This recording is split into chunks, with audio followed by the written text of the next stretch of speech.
Ah, Ukraine. Country of many things. Things like political stuff that people like to get very angry about on the internet. Because, you know, we need to have an endless discussion on if or not it's worth trying to stop a genocide. Because, don't you know, that costs money. We've got to have money. But as an avid supporter of Ukraine, there is one constant argument that gets thrown in my face all the time. If you love Ukraine so much, why don't you go there?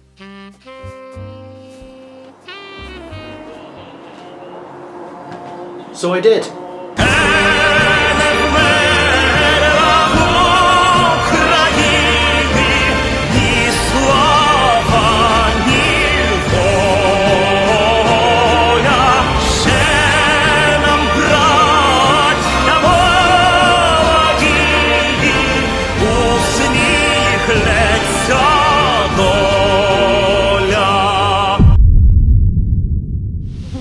$50,000 people used to live here.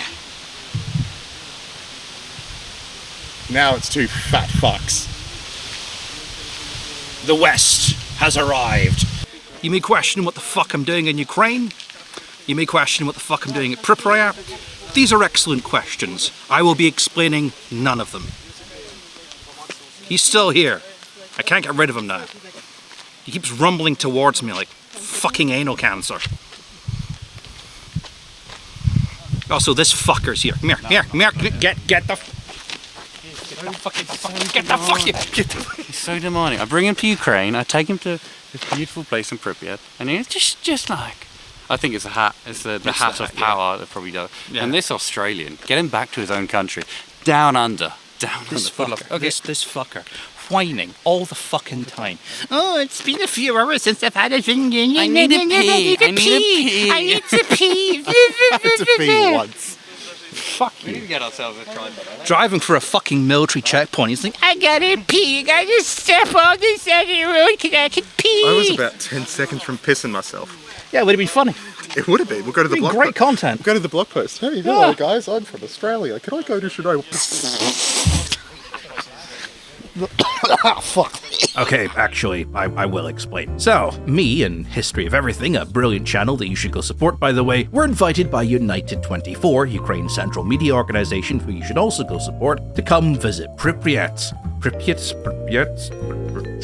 Well, for those of you who don't know, Pripyat is a city on the northern side of Ukraine, which sits very close to the Belarusian border. It's famous for its modern schools, its old-world Soviet aesthetics, and being completely abandoned when the nearby nuclear reactor at Chernobyl caught fire and exploded, making the entire city highly radioactive. It's also where the Russian army made their last stand while retreating from the famous 3 days to Kyiv victory march. Sorry, not retreating, making a strategic advance backwards. They dug trenches in the Red Forest, an area so called because it's where most of the fallout from the reactor landed, turning the trees into this red, rusty color.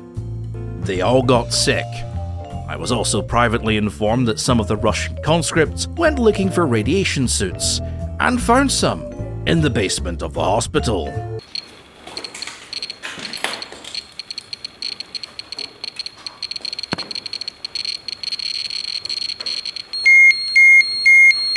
Yes, those people are soup now. But what most are not aware of is that the Russians never actually left. They are still very much dug into the north of Pripyat and occasionally send teams through the city to try and infiltrate Ukrainian lines. Therefore, the entire region is just littered with mines, improvised defenses, and two massive armies doing their best stalker roleplays. So United 24 decided it was maybe not such a good idea we go there. So we went anyway. But first, we must pay homage to the great algorithm by meticulously documenting everything we did in our first YouTube collab travelogue thing.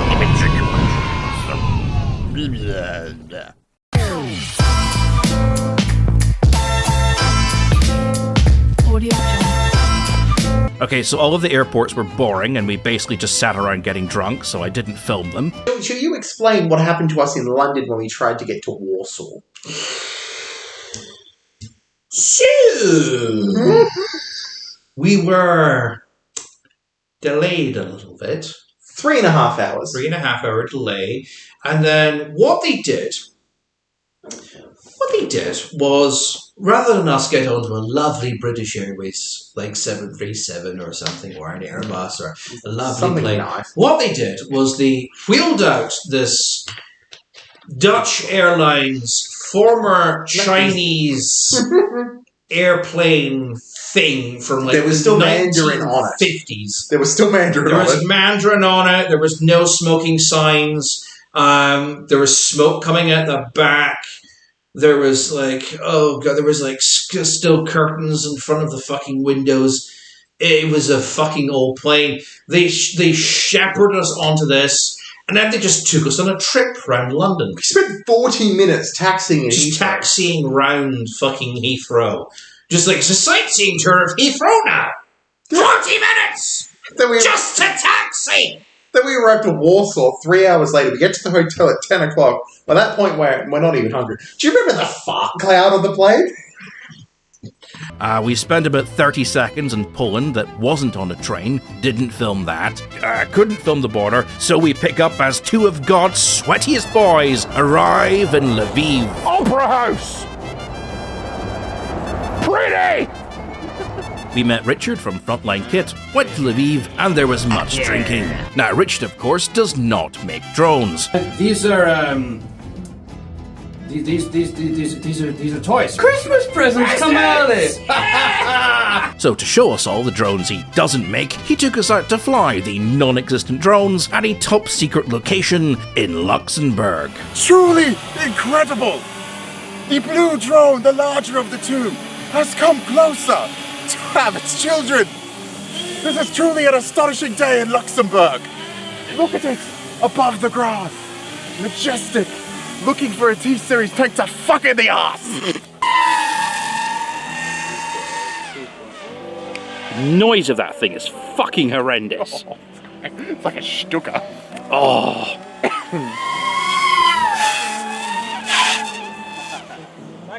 Thankfully, we have traced the Luxembourgish drone to witness the mating ritual ourselves.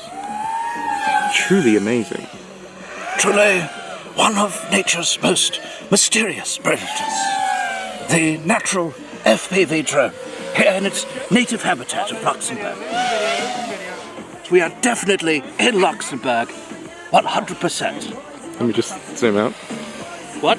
You're on film now. What am I supposed to do in film? Exactly that. We can include that. That's a great way to start it. Oh! After the ritual and dance, the native drone returns to its habitat. The blue drone is prepared. The insemination will begin shortly. These two drones have found a larger drone, which is inoperable. Tonight they will feast.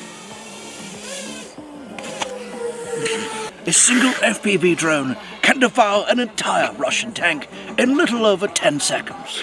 In Luxembourg. In Luxembourg. Alright, your turn. And then the actual Luxembourg army showed up and showed off the bigger drones they use in Luxembourg. Please ignore the fact this is clearly shot on a different day. Also try to ignore the fact that I got COVID while recording this and my voice is weird. Just don't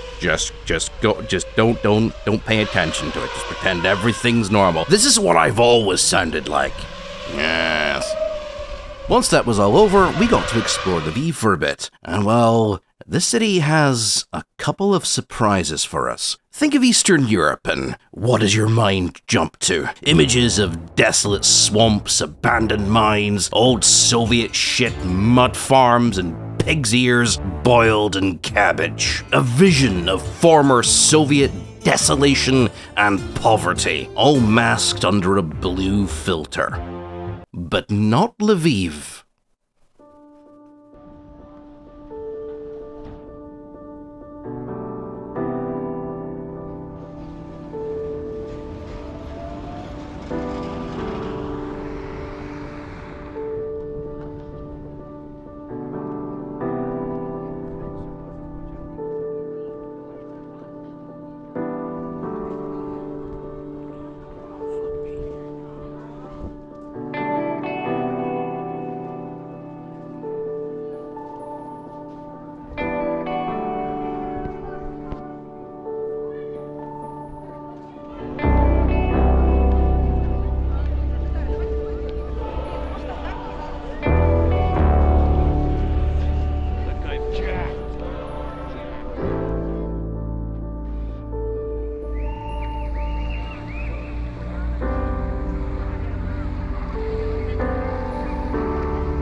This is genuinely one of the most beautiful cities I think I've ever seen. Now, I was born in Edinburgh. Now, you may question why I'm showing you this and why I'm not talking about tanks and war and other stuff like that. We'll get onto that in a little bit. The important thing is to remember that as Russia has consistently denied, the countries of the former Soviet Union, including Ukraine, have their own identities. They have their own culture and they have their own history. It's not all commie blocks and misery. Okay, that's a commie block. Yeah, okay, ignore that. Look at the nicer building next to it. Look at that, don't look at that. That's nicer. Though I will take this one opportunity to point out, as a gay man, because I am in a unique position to confirm this, the idea that there are no young men of military age in Ukraine is utter bollocks. Trust me on that one. Anyway, we would have both happily stayed forever in Lviv, but we had promises to keep. Last year, I helped History of Everything run a 24-hour live stream to raise money to buy Christmas presents for orphan children in Ukraine. With the money left over from this fundraiser, we had planned to donate more to the same orphanage, but they told us they had enough, and instead pointed us towards another place that was being neglected, deep in the Carpathian Mountains. And if you thought I was regretting not buying a stabilization arm for my camera in Lviv, that was nothing compared to what we saw next.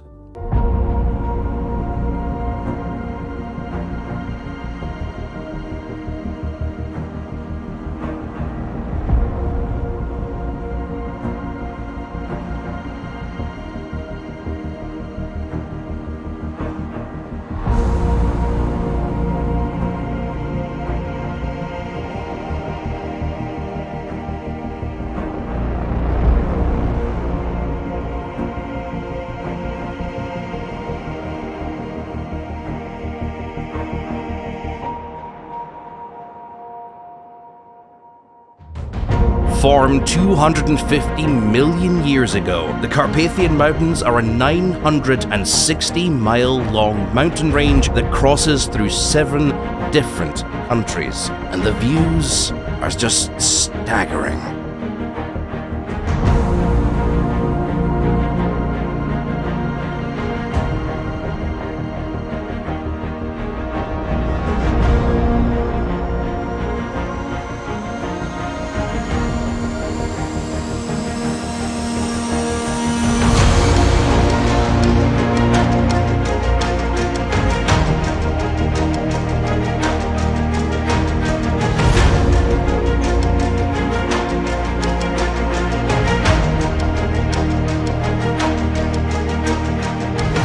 Reasons, I wasn't allowed to bring a drone with me, so I did my best by half leaning out of a window in the rickety van we were driving that was leaking fuel and slowly giving History of Everything carbon monoxide poisoning while we drove across roads so badly maintained the locals were holding fundraisers to try and fix them.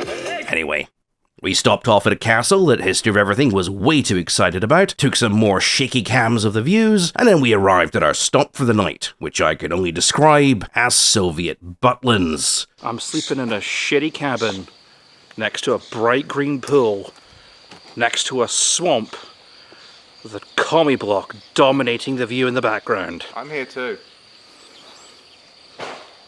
He's also here. Yes. Yep.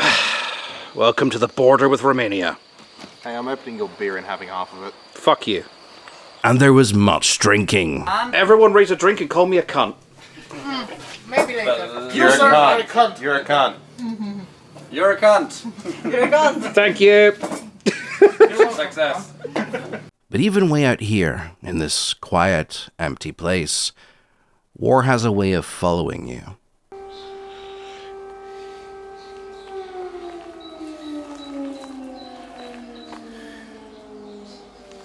Dog.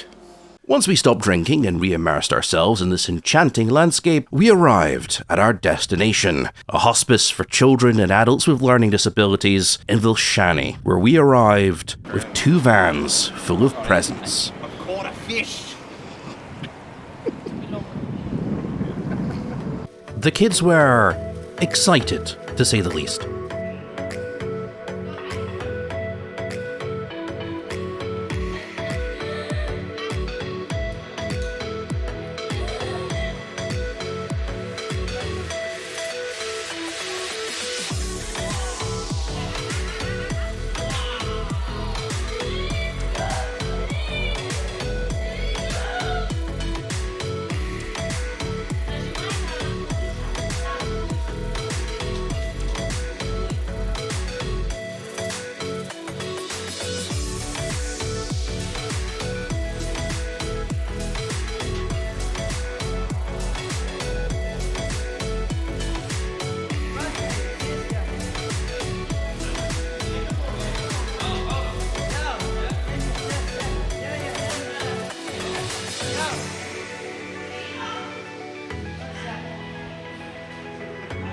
For the majority of people living here, this building is not only their home, it is their life.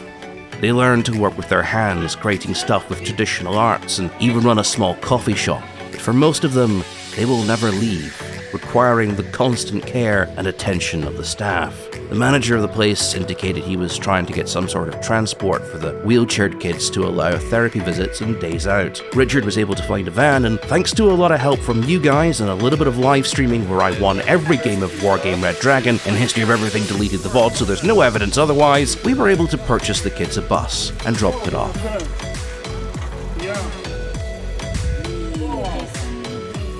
So, with our good deed of the day done, we headed back to Lviv, where we were hit with another sobering moment.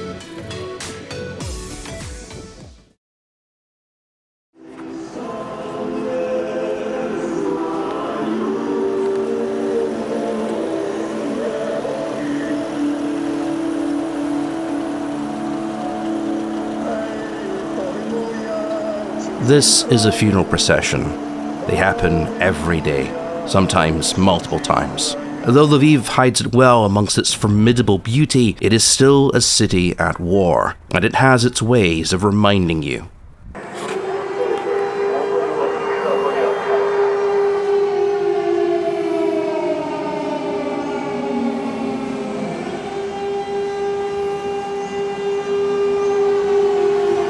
Richard suggested we visit the Field of Mars. Sitting in the northern section of Lviv's war cemetery used to sit a memorial the Russians built to honour the Soviet soldiers who died fighting the Ukrainian pro-independence insurgency in the 1940s and 50s. These days, that memorial has been replaced with this.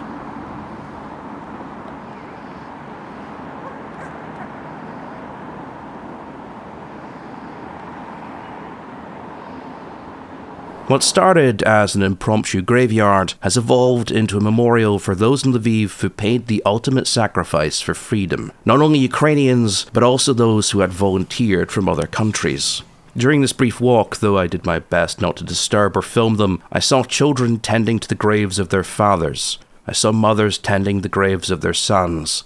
And I saw friends sharing one last beer. It was a haunting reminder of exactly where I was and what was going on around me, which would become all too obvious in our next destination.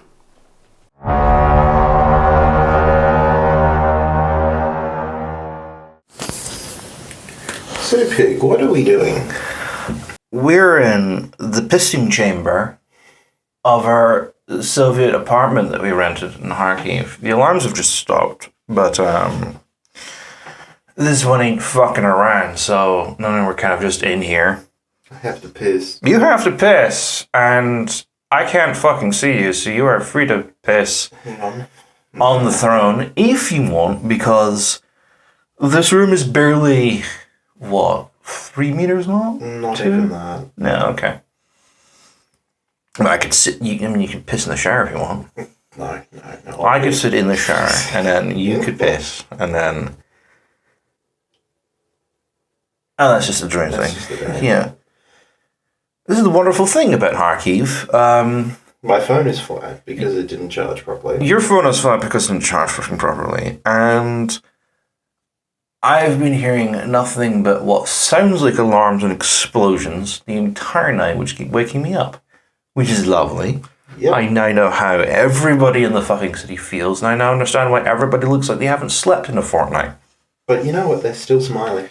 They're still fucking smiling. They get up every fucking day and they are still smiling. I think that's something that people don't understand about this place, is that no matter what, they keep calm and they carry on. Yeah. Still mantra, isn't it? Keep going, carry on. It's a wartime spirit kind of thing going on. So we are probably going to get a glide bomb lobbed at us. It kept saying increased air threat, so I'm presuming it's a glide bomb. It's probably going to be a glide bomb or a fucking Shaheed.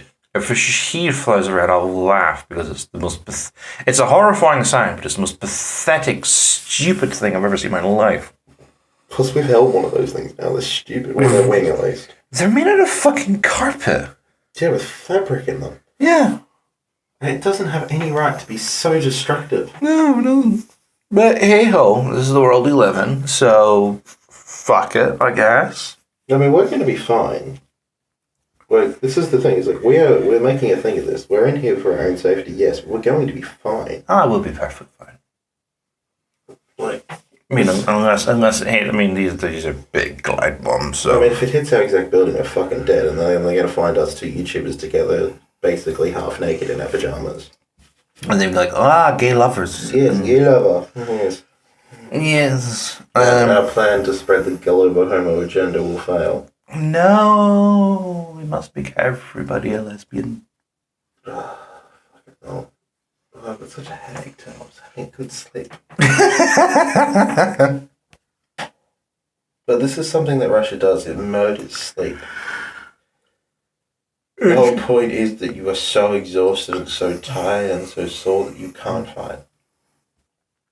Yeah. This is Rossisky man. Yeah, it is. And I have run out of things to say. So have I. Okay, so... Let's wait for the explosion. We'll just wait for the... I think I heard something in the distance. Did you? Promise we can hear the explosions from Volchansk, technically, I'm pretty sure, if they're big enough. Yeah, fair enough. We're gonna get a call from Anna in a second and just be like, what the fuck are you doing over there? Yeah, well, I mean, you will, I won't. My phone's fucking dead, but either way, I'm at a piss now, so... Alright, you piss. I'll turn the video off for your dignity. Yeah, thank you. No, I'm just gonna leave it running. Fuck it. You're gonna piss on YouTube. Alright, stop it. Okay, fine. Video's gone off. Alright, cool, now face the wall. Good night, everyone.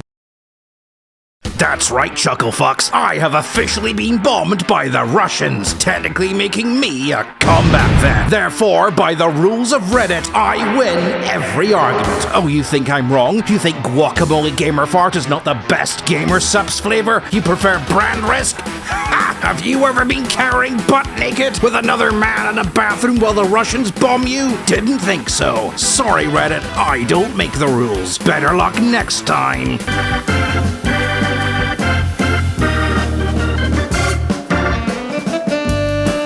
Anyway, in order to get to Kharkiv, the best way is by train. From Lviv, that takes a mere 16 hours. So we boarded the train, and there was much drinking. Josh, you got the cup? You got the cup? Yeah. Ready? Yeah. 3, 2,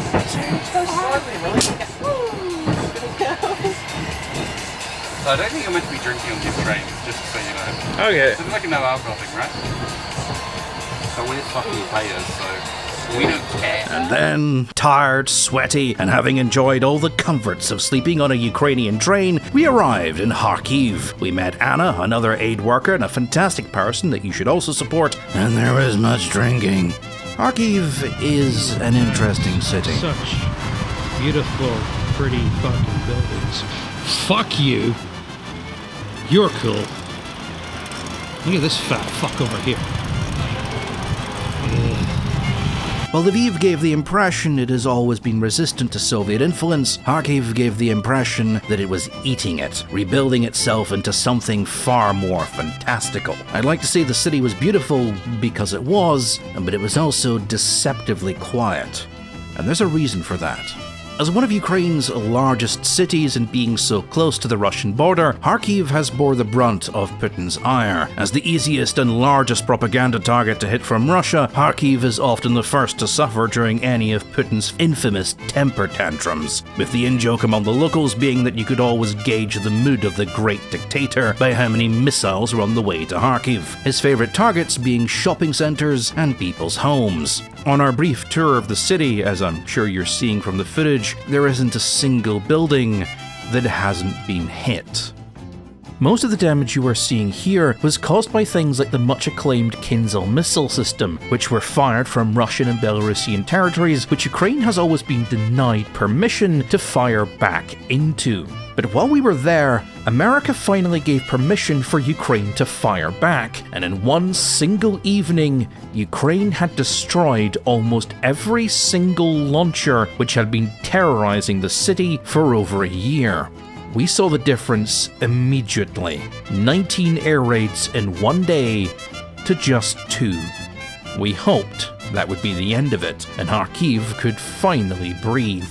The Russians, however, just switched tactics, and now use large glide bombs dropped from aircraft outside of Kharkiv's anti-air range. These glide bombs are even more inaccurate, and even more destructive.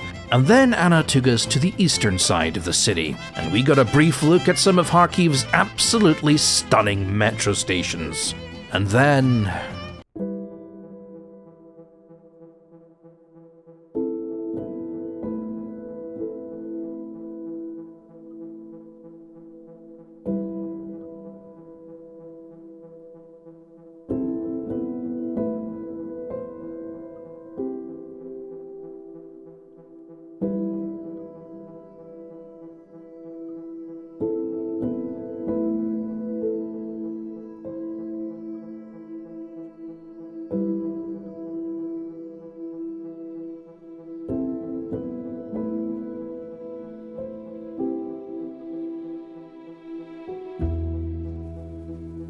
Honestly, with the footage we took in Lviv, we did kind of feel a bit like tourists. We were worried that people might look at us pissing around with drones and driving through the mountains and ask, where is the war? Well, there it is.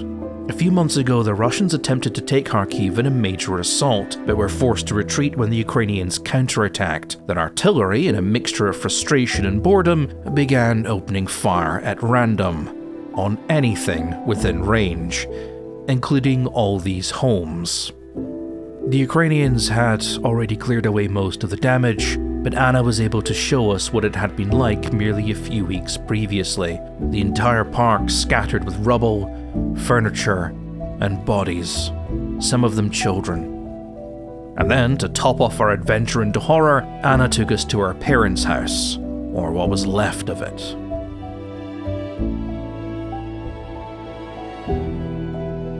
This is where her father was killed. The moment was captured by ITV cameras who had been following her around, the family having been reunited mere days before.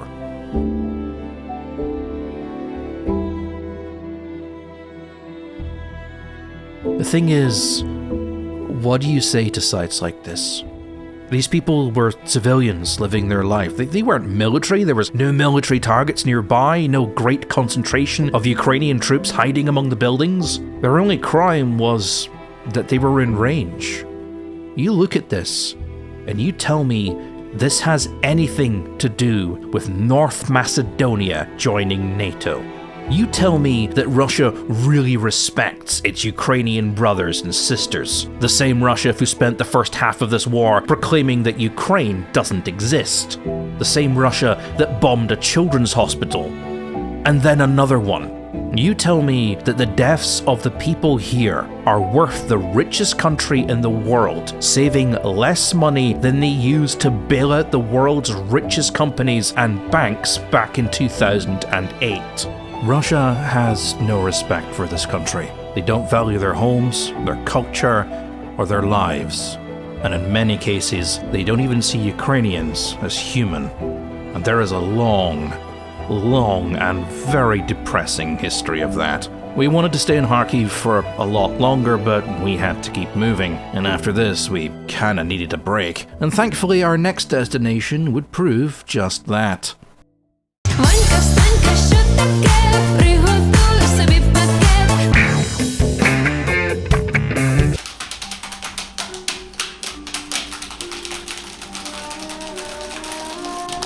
Hey, pig. Burger me.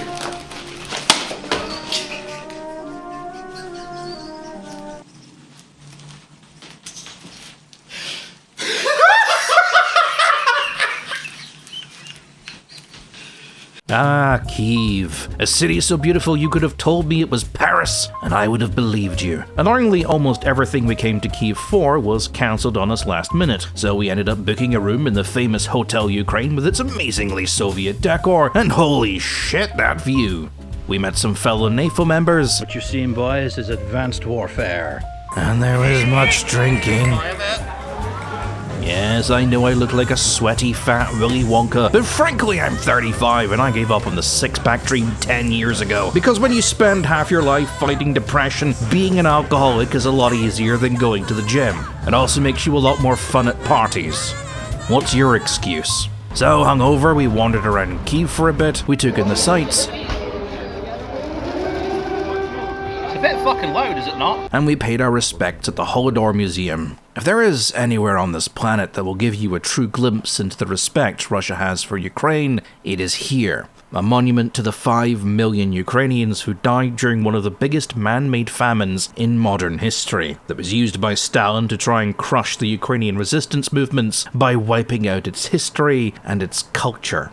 I'm not going to get into the details of the Holodomor since I think I've depressed you enough, and History of Everything is working on something about it in his History of Ukraine series, so I'll leave the depressing task up to him. So, having little else to do until our ride to Pripyat arrived, we relaxed. We interviewed a sniper, full video on the History of Everything channel, at a Russian MRE, full video on that coming soon.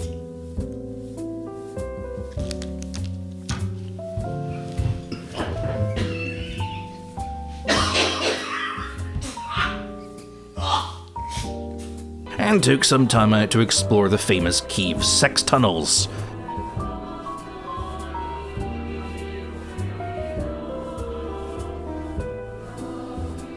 And then, it was time. Hey Pig, do you hear something? Nah, probably nothing. Not important, we'll be fine. You didn't want a third child, did you? Not really. Did you taste metal by any chance? Your kind of coppery taste? Yeah. Sort of under the tongue. Yeah. I'm sure it's nothing important. What's that weird clicking noise, by the way? Yeah, don't worry about it. Yeah, it's probably fine. It's probably just my ringtone. Let's go into that building and see if there's a little shop there or something. It's bound to be a gift shop, surely. As it turns out, the only correct way to get to Pripyat is via a yummy mummy-mobile, being driven by a member of the Ukrainian Armed Forces at 900 miles an hour, blasting Slav music at top volume while being served cheap whiskey, driving on a road that hasn't been maintained since the 1980s and has recently had a load of tanks drive over it. I was having a very fun time. Once we got there, we had to be escorted around by members of the Ukrainian Special Forces, who were so stealthy, they were completely pixelated. Now, we didn't get to see everything we wanted to see because, well, like I said, there are mines and drones and Russian sniper teams everywhere, and some places you can just no longer get to. So any Chernobyl fans watching may recognize a few buildings that are typically frequented by the tourists, but we were unable to, shall we say, do the full tour. But I'll shut up and just let the footage play.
And then we got to the most famous part of the city.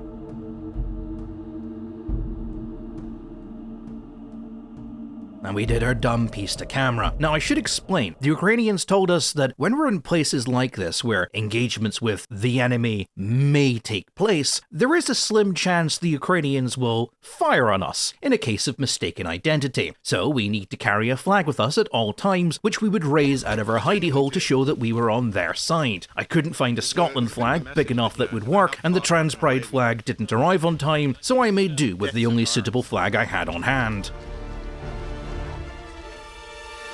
No matter how far away you are, democracy stands! Super Earth stands!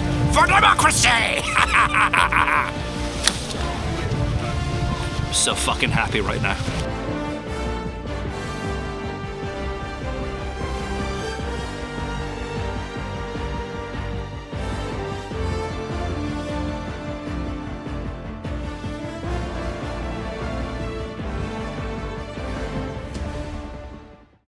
We had just enough time to feed the monster fish swimming in the reactor cooling pond.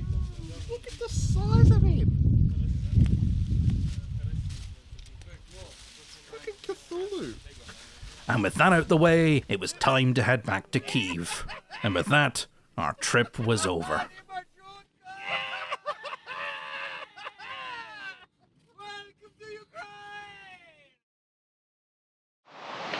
Hi, it's me. Welcome to a park that I'm walking around in the middle of the morning in my green hoodie and sunglasses, not at all looking like a weird creepy perv or anything, absolutely not. This is perfectly normal. Like I'm not a cam boy. I'm not very good at taking videos of myself for obvious reasons. So expect a lot of jump cuts. Quite frankly, if my head isn't shot, that's a miracle. I wanted to talk about something, because this is the point of the video where I should be like, my final thoughts, my final words, my conclusion, as it were. And I wanted to talk about some of the stuff that I saw out there in Ukraine, because there's this, I had this speech prepared, okay? Because there's this rhetoric among the Vatniks that Ukraine's a very conservative country. It's very anti-progressive. It doesn't share our Western values, so why should you bother about them? Why should you care? Which is nonsense, because I was out there in Ukraine on the first day of Pride, and there's a plane flying over my head, and there was guys just holding hands and being openly flamboyant and kissing other guys, and no one gave a shit. Like, no one was throwing trash at them, no one was catcalling them or jeering them or attacking them in the street or anything, and no one cared. It was just like, it's normal. So, and the other thing I wanted to talk about was why I went out there. Because this is not my wheelhouse. I am an internet history shitposter. Why the hell would I go out to a war zone? My wheelhouse is shouting at dumbasses on Reddit. You know, if you see my hand, by the way, it's because I need to keep tapping the back of the camera. It's stupid, I know. GoPros, everybody. Woo. There's a man walking his dog over there, and he's kind of looking at me a bit weird. Hi. No, okay. You try to be friendly. So, what was I saying? Come on, quickly, I can't remember. So, I didn't need to go out there, but I did. Because I feel sometimes it's important to get off the internet. Go outside and touch grass, as the phrase goes. Is that plane just circling directly above my head? Oh yeah, go ahead. Airport's over there. No? Oh, whatever. But yeah, I feel it's important to remind people. And the reason I went out there was because of this, to remind people that Ukraine is a country, it's a people. It's not a bunch of magical internet points that you win by being right on Twitter. You know, like the bullets in Ukrainian guns aren't going to magically replenish themselves because you've pointed out that famous useful idiot and amateur semi-successful bodybuilder Aiden, who famously went on a 3-day temper tantrum when someone pointed out his less than impressive bulge, might not know what he's talking about. Ooh, who'd have guessed? But there was a thing that happened, and I did do a piece on it while I was in Ukraine. I did a piece to camera, and it's weird and rambly and not very good. And I keep doing this with my hands because I have massive hands. Vibe check. No, forget I did that. There was a thing that happened, and I kind of put everything in perspective for me, and I feel the need to talk about it. I'm going to briefly summarize what happened, which is that I decided, being a gay man, that I was in a somewhat unique position to find out how the LGBT community was doing. So I met a guy in Kharkiv, and we exchanged numbers, and we were sat talking pretty much all night. And the thing is, he was lonely. He was very lonely. And it's not because there's a lack of gay guys in Ukraine. There's definitely not a lack of military-age males in Ukraine. I can attest to that. It's that everyone's just looking for hookups. No one's looking for relationships, because nobody knows who's going to get drafted next. Nobody knows when the conscription laws are going to change again. No one knows who's going to get whisked off to the front lines and leave someone behind, or maybe get left behind themselves. So there's a bit of a fear of commitment. And the thing is, that's not unique to the gay community. There's a lot of straight women as well who were talking about how it was impossible to get dates and find relationships and stuff, and that sort of translated into something that I didn't realize was happening until I got home and I had a chance to sort of reflect on it. Which was, okay, so I had this moment of embarrassment, and I still am kind of embarrassed about it, that there's a lot of stuff in Ukraine that I didn't film. Because when I say, and there was much drinking, I mean, and there was much drinking. Every single night was a party. Every single night I ended up drunk. Every single meal was in a restaurant. There's some amazing bars, and especially in Lviv, but in Kyiv and Kherson and Kharkiv and whatever, there was a bar that we were in, and it was built into the remains of what used to be an anti-Nazi partisan resistance outpost, and it was all underground, and they had like all the old equipment and all the wall and all the history of the place and everything. It was amazing. You had to drink, they gave you vodka shots before you went in, because it was believed that the honey vodka, if you were a Nazi, you couldn't handle the burn. It was great. I loved it. It was a fantastic place. I mean, to a point, I felt bad because I'm in a war zone. I'm surrounded by death and suffering, and here I am at a party, eating amazing food, seeing all these amazing places, having an amazing time, having one of the best times of my life. And it kind of wasn't until I got home when I kind of realized what was happening. And I had a bit of time to kind of reflect on stuff. And that was like every time I met someone new, like I met another aid worker, I made a new friend, or I just met some random Ukrainian person, just started a conversation with them, and it was like, oh yeah, let's get drinks, yeah! And it was because the entire country, like literally the entire country, is celebrating each and every day like it's their last. Because to them it is. Russia fires like 40 missiles and drones into Ukraine every night. 38 will got shot down, one will land in a field, and one will land in someone's home. And no one knows whose home it's going to be. So every night they go out, they party, they celebrate life, they celebrate each other, they celebrate the things they have around them. And then in the morning, when the funeral procession goes past, they come out of their homes and they bow their head. And they pray that tonight it's not them. And that was a difficult thing to watch. Mentally, you prepare yourself for the things that you're going to see. It's not really until you've seen them in real life that you get that reality check. I don't think anything can really prepare you for that. There's a woman, an old woman, and she was tying a scarf to a tombstone so her son wouldn't get cold in heaven. And I think that's the point where the penny dropped for me. It's kind of,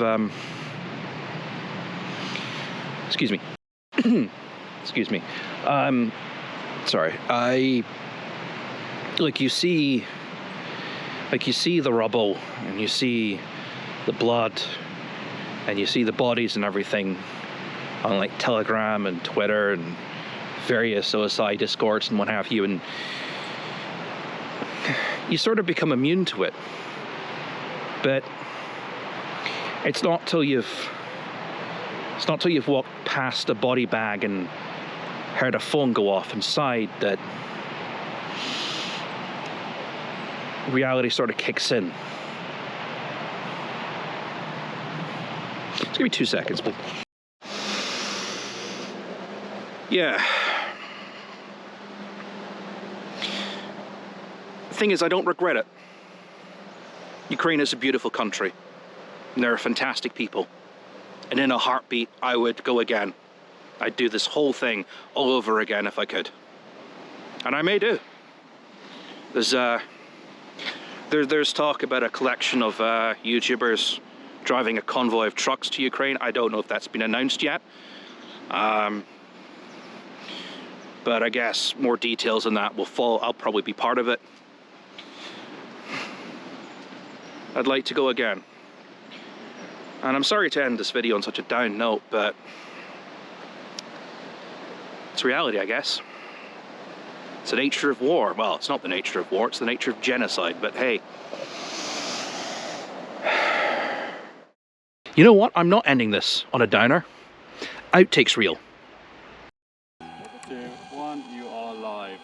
Okay, left power, please. Yeah. Left is power. Left is power? Yeah.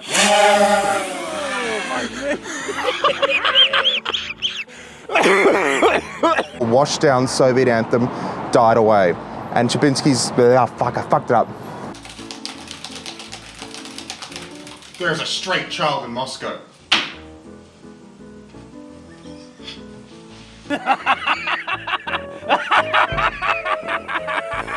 Unlimited power!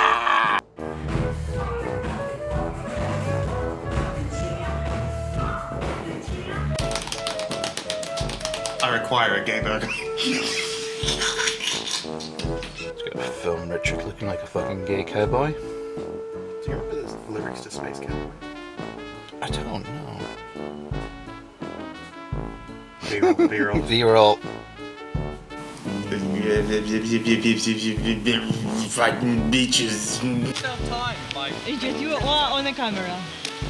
Are you recording? Fucking beautiful. Why do you need anything else against this? This is the size of the bath, which means for once I can fit! my Australian friend can actually fit into a bath! I'm gonna fit! You okay? No, you plug this. Okay, sorry.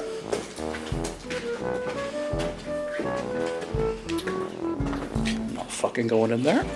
Maybe I should. Maybe I'll try, okay, you know what? I'll try and be a bit more YouTube friendly. Hey yo, what's up? It's your boy back at it once again with another video in Kyiv. Gone wrong, gone sexual. Like and subscribe in the comments. That's how they do it, isn't it? Fucking hell. It's just the fucking look on your face. When you just go... The fucking line is burger me, daddy. Fucking flag is mine. How does that fucking feel, huh? Let's give him. No good shot.